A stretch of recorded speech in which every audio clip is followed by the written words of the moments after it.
Okay, I'll share some screen also. कुछ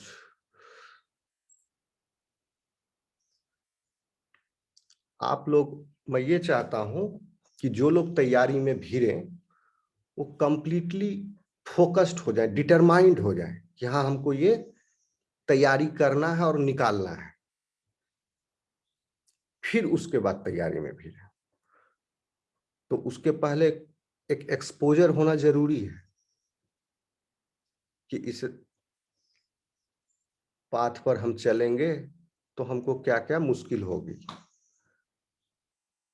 हाँ, ये चीज है कि मैं आपके मुश्किलों में हूं साथ खड़ा। अगर आप मेहनत करोगे तो मैं आपको हेल्प करूंगा, लेकिन मेहनत ही नहीं, क्यों मेहनत तो आपको खुद ही करना होगा। मैं गाइडेंस दे सकता हूँ, डायरेक्शन दे सकता हूँ, बता सकता हूँ यहाँ यहाँ ऐसे, और आपके साथ लग भी सकता हूँ, भिड़ भी सकता हूँ, दे भी रहा हूँ टाइम। तो मेरा यही कहना है कि आप लोग अगर डिटरमाइंड हैं, और भी बच्चे जो डिटरमाइंड, मैं हतोत्साहित नहीं कर रहा हूं, लेकिन पहले ही मैं कह रहा हूं कि अगर डिटरमाइंड है तब स्टार्ट कीजिए प्रिपरेशन। उसके बाद स्टार्ट हो जाएगा आराम से, और जल्दी जल्दी खत्म करेंगे सब चीज। आप डिटरमाइंड हैं साक्षी? क्या सर एम? इसके बारे में कुछ बताइए। हाँ, एक्सपोजर भी देना जरूरी है, मैं बताऊंगा। इसीलिए तो मैं जानना चाहता था कि आप लोग, जैसे साइंस में अगर आपको करियर बनाना है, आपने क्या एम अभी तक डिसाइड किया था? किस लिए एमएससी किस लिए ज्वाइन किए थे? टू बी फ्रैंक, मुझे अपना फ्रेंड समझो, एमएससी किस लिए ज्वाइन किए थे आप लोग? क्या सोच के कि क्या करेंगे, क्या फायदा होगा एमएससी से? Master degree? Yes sir. कुछ दिमाग में होगा ना पिक्चर कि हाँ हम ये कर लेंगे। या ये भी होता है, कितने लोग डायरेक्शन लेस होते हैं, अरे कुछ नहीं हो रहा है, चलो ये कोर्स कर लेते हैं, बीएससी कर ही लिया, अब एमएससी भी कर लेते हैं। ओके। और कुछ लोग होते हैं डिटरमाइंड होते हैं कि नहीं हम एमएससी करेंगे। और डिटरमाइंड किसको कह रहे हैं? जो यह सोचे हुए हैं कि एमएससी के बाद हमको क्या करना है। जो ये सोचेगा कि एमएससी के बाद हमको क्या करना है, तब फिर वो एमएससी करना शुरू करेगा, तो उसको कहेंगे हम कि वो डिटरमाइंड है, लॉन्ग टर्म गोल है उसका। लेकिन जिसको ये नहीं पता है कि हमको एमएससी के बाद क्या करना है और एमएससी में घुस गया, वो क्या है? कंफ्यूज्ड है।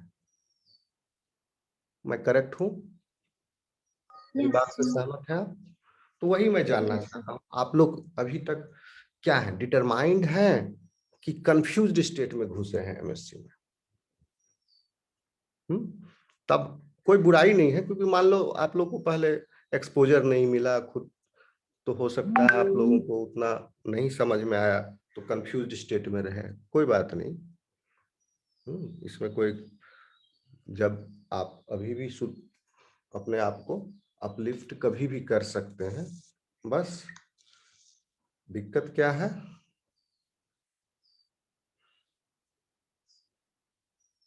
चलो स्किन सिंधा ज्वाइन, तो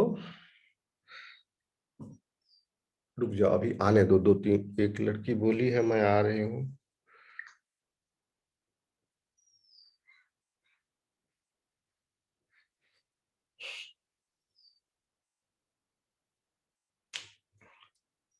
तो साक्षी, आपका क्या एम था? यस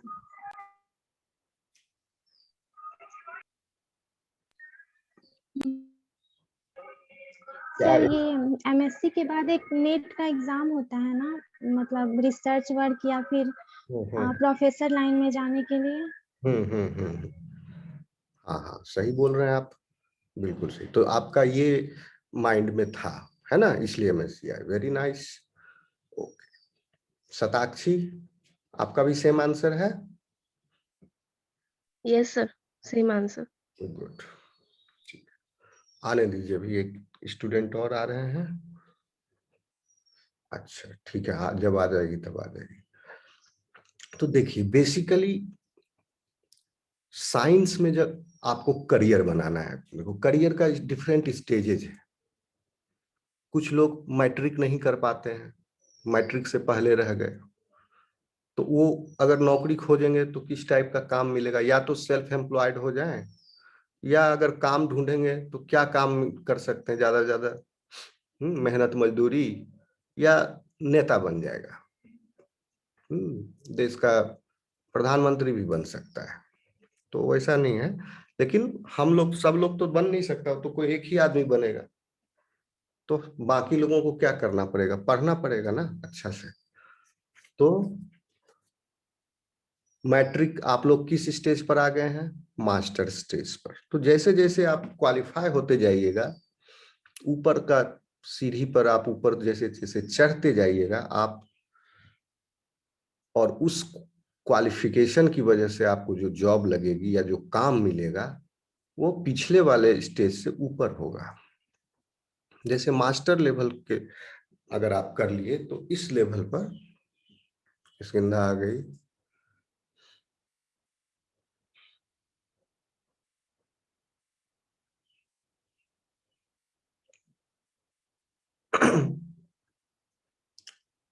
स्किंदा से भी पूछ लेते हैं कि क्या, हेलो स्किंदा। Yes, sir. Good morning, sir. Good morning.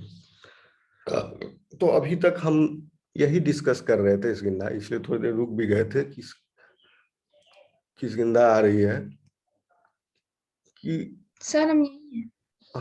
क्या बोले। Yes, sir. हाँ बोलिए। हाँ हाँ। तो हम ये जानना चाह रहे हैं कि आप लोग एमएससी करने के पीछे आप लोगों का क्या उद्देश्य था, क्या सोच करके एमएस, मतलब हम डिस्करेज नहीं कर रहे हैं, हम इनकरेज कर रहे हैं, in encouraging way. I want to know the reason behind. ठीक है, आपके एमएससी का चॉइस के पीछे क्या कारण था। पहला सर कारण, हाँ नेट क्वालिफाई करनी थी, बट उस टाइम जब एमएससी किए तो फिर कुछ कोई प्रिपरेशन का जरिया दिख नहीं रहा था, बट आप जब स्टार्ट किए हैं तो प्रिपेयर करके अपीयर एग्जाम में होना है। Okay, very nice. ठीक है, तो हम इसलिए पूछ रहे हैं क्योंकि हमारे ज्यादातर बच्चे जो मास्टर्स कोर्स में घुस आ रहे हैं, एडमिशन लेते हैं, वो कंफ्यूज स्टेट में होते हैं। उनको एमएससी के बाद क्या करना है ये आइडिया नहीं है, और एमएससी में आ गए तो वो कंफ्यूज है। जिसको ये माइंड में वेग पिक्चर ही सही, ठीक है, अगर वो सोचा है कि हमको इसके बाद साइंस में करियर बनाना है, कि एमएससी किस लिए किया, हायर एजुकेशन में किस लिए आया, वो बीएससी करके ही आराम से घर बैठता। तो ये एक तरह से आपका ट्रांजिशन स्टेज है, डोर है आपके लिए। एमएससी कंप्लीशन कर लोगे अच्छे से, फिर उसके बाद कुछ एग्जामिनेशंस हैं जो क्वालिफाई अगर आप कर लिए तो फिर आपका विंडो जो है रिसर्च में, टीचिंग में, at university level and college level, institute level, it opens. Okay, BSc तक किए रहोगे तो स्कूल में मास्टर बनोगे, थोड़े कॉलेज में बन जाओगे। अब तो कॉलेज में टीचर बनने के लिए पीएचडी इज मस्ट।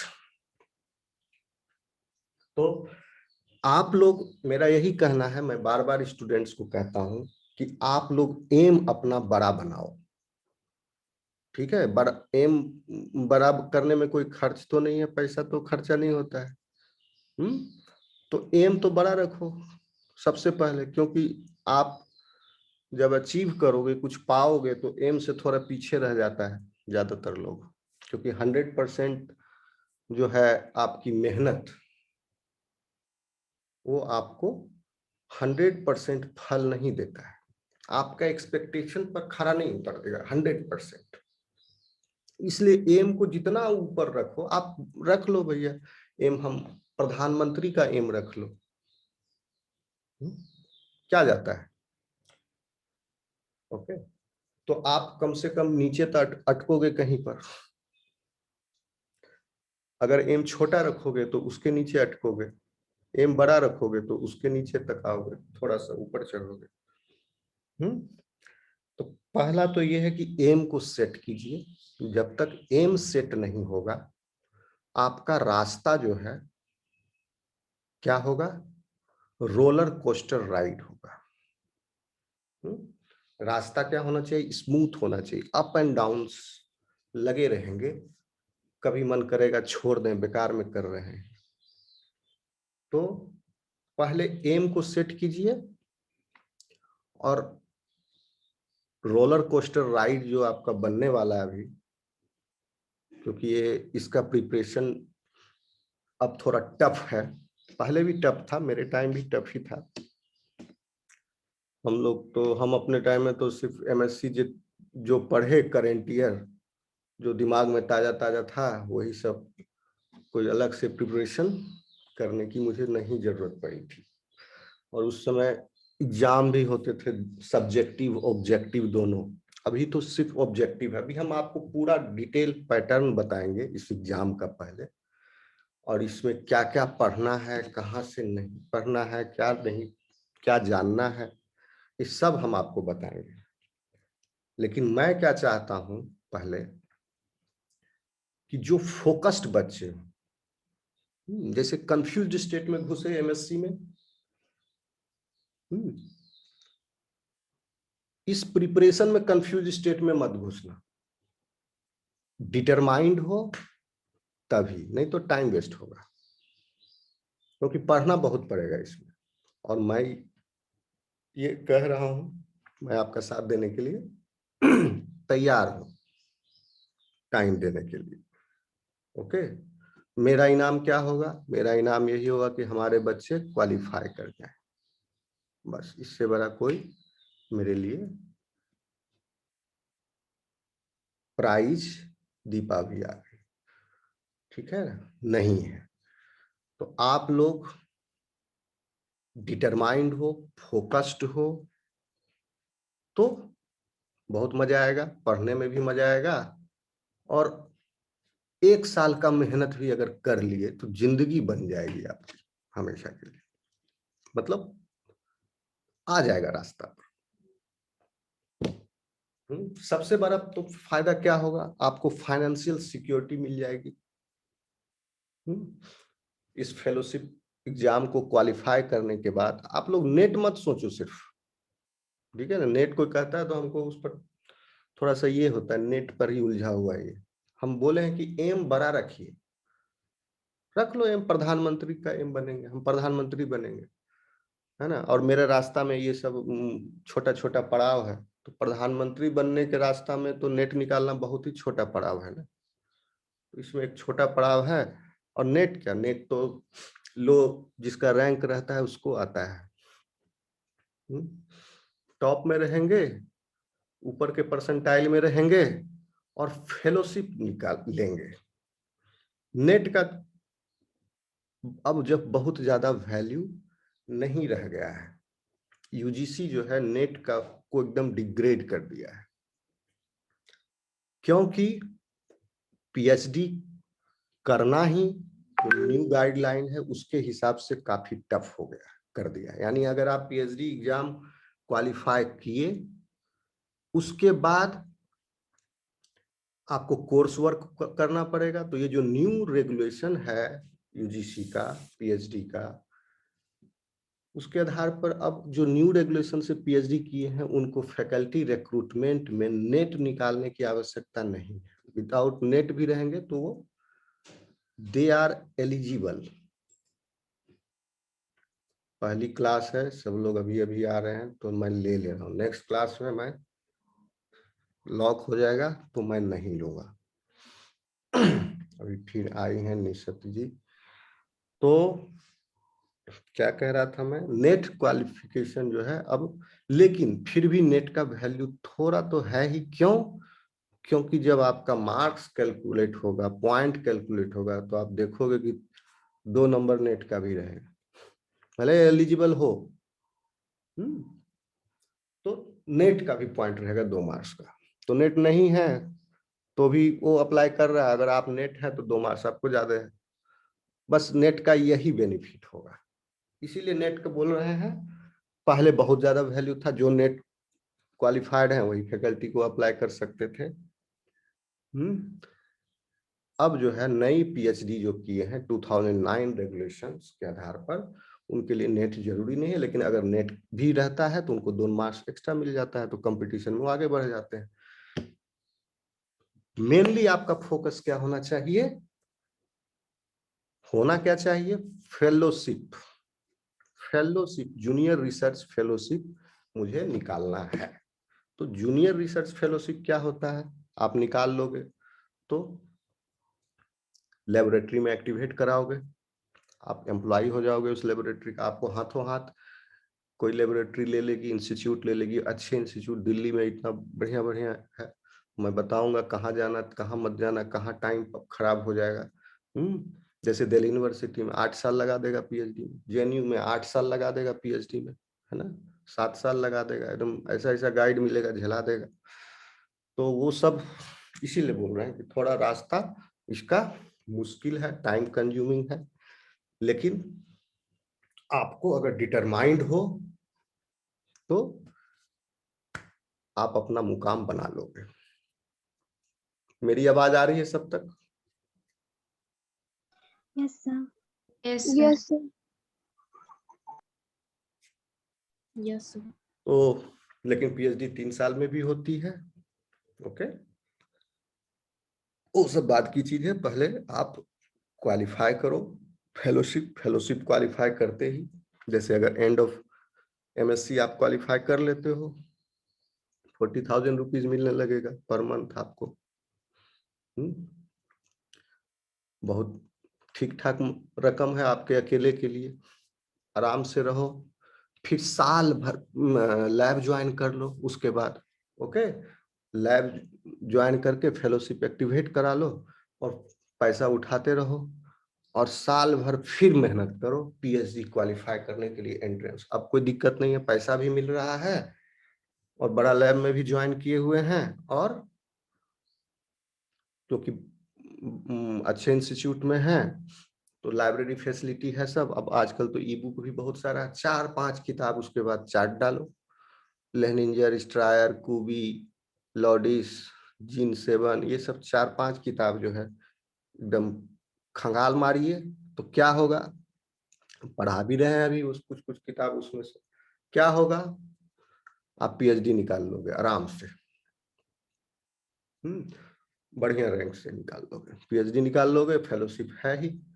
पीएचडी निकालने में अगर टाइम लगाए तो क्या होगा, फेलोशिप आप एक्टिवेट कराए हुए हो तो फेलोशिप मैक्सिमम 5 इयर्स के लिए, 5 साल के लिए मिलती है। 2 साल जूनियर रिसर्च फेलोशिप और उसके 2 साल के बाद 3 साल सीनियर रिसर्च फेलोशिप।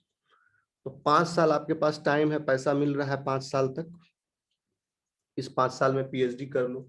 तो पहले तो आप फेलोशिप एक्टिवेट कराए, अब पीएचडी में तो एंट्रेंस से एडमिशन होगा, फिर एंट्रेंस क्वालिफाई करोगे, तो उस एंट्रेंस को क्वालिफाई करने में 1 साल का टाइम रख लो, और तो 4 साल फिर पीएचडी में एडमिशन ले लिए। अब 4 साल आपको पैसा मिला पीएचडी, तो 4 साल में आप पीएचडी, 4-5 साल लास्ट में अगर कुछ ये भी हो जाता है तो इंस्टीट्यूट मदद कर देती है आपको। सब बहुत सारे तरीके आ जाएंगे, क्या कहते हैं, बहुत सारे रास्ते, पहले आप एंटर कीजिए। तो इस तरह से वो फेलोशिप जो है आपका पीएचडी भी करवा देगा अपने खर्चे से, पैसे से, आपको ठीक ठाक रकम भी मिलेगी। कंटीजेंसी ग्रांट होता है पर एनम। मेरे टाइम में contingency grant that I was getting was 20,000 rupees per annum, 20,000 रुपया पर साल मिलता था। कंटीजेंसी मतलब बुक खरीद लो, कुछ इधर उधर का, है ना, आपका जो कंज्यूमेबल्स है या स्टेशनरी है, ये सब आप उसमें खरीद सकते हैं। प्लस मेरे टाइम में 8,000 रुपया महीना मिलता था। तो 8,000 रुपया महीना उसमें बहुत होता था। 30 रुपया लीटर पेट्रोल था, है ना। आज उस कब की बात है, 2003 में मेरा निकला था और 2004 में एक्टिवेट कराया, और सेम मैं यही प्लान बता रहा हूँ आपको जो मैंने किया।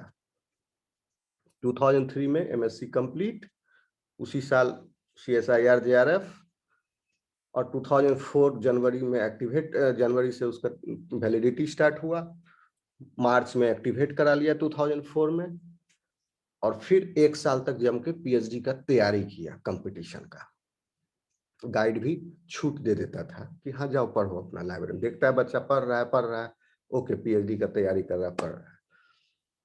लेकिन आप फेलोशिप एक्टिवेट करवाने के साथ के बाद आप एक तरह से एम्प्लॉय बन जाते हो, आपका अटेंडेंस बनेगा, तो वो छूट भी दे देता था, ठीक है अटेंडेंस लगा के जाओ लाइब्रेरी में जाके पढ़ो, वो आपके गाइड पर, आपके इंटरेक्शन पर। और नहीं भी अगर टाइम मिला, 10 to 5 लैब में है, उसके पहले तो टाइम है, उस समय पढ़े, 5 के बाद पढ़े। और बड़े शहरों में जैसे दिल्ली में लाइब्रेरीज खुली रहती थी उस समय, तो even in the night also.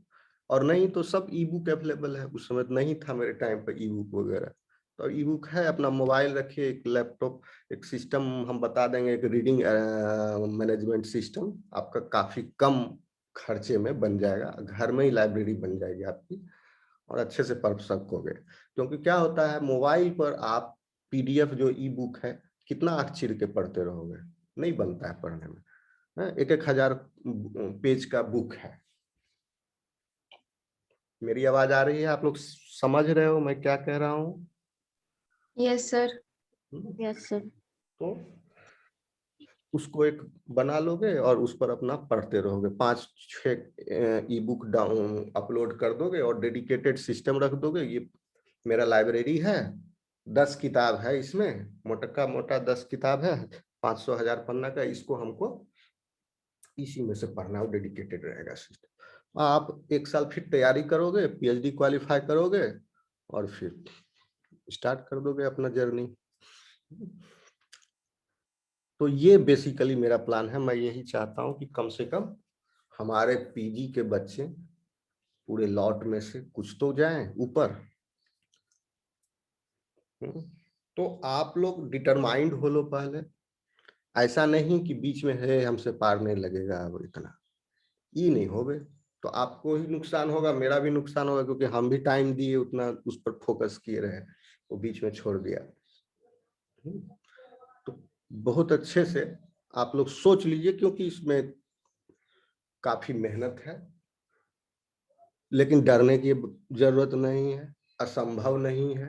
4-5 किताब एकदम पढ़ लो, समझ लो, तो आपका पूरा सब्जेक्ट कवर होगा। फिर आप, ठीक है, एकदम कॉन्फिडेंट हो जाओगे। जैसे इम्यूनोलॉजी जो पढ़ा रहे हैं अभी आपको सेमेस्टर 3, बहुत ही इंपॉर्टेंट है, बहुत सवाल आता है इम्यूनोलॉजी का। बायोलॉजिकल रिसर्च में मेजॉरिटी ऑफ द रिसर्च सब इम्यूनोलॉजी फील्ड में ही हो रहा है।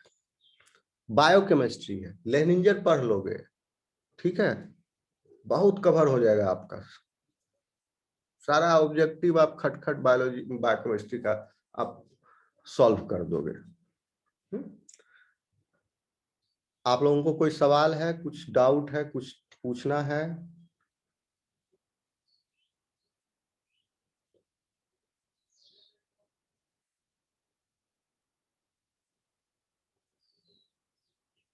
मेरी आवाज आ रही है? Yes sir. कुछ बीच में डाउट है तो पूछो। ये क्या होता है सर, वो क्या होता है, तो हम अभी ऊपर ऊपर आपको बता रहे हैं, अंदर नहीं जा रहे हैं। आपको हम बता रहे हैं कि क्या कर सकते हो। और फेलोशिप सिर्फ एक ही तरह का नहीं होता, CSIR का फेलोशिप है, ठीक है, department of science and technology का फेलोशिप है, DST बोलते हैं, DBT डिपार्टमेंट ऑफ बायोटेक्नोलॉजी का फेलोशिप है, ICMR institute of medical research, ICMR क्या है, फुल फॉर्म भूल गए, एम्स के बगल में था, है ना, Indian council for medical research, sorry दिमाग से, ICMR, उसका भी फेलोशिप है।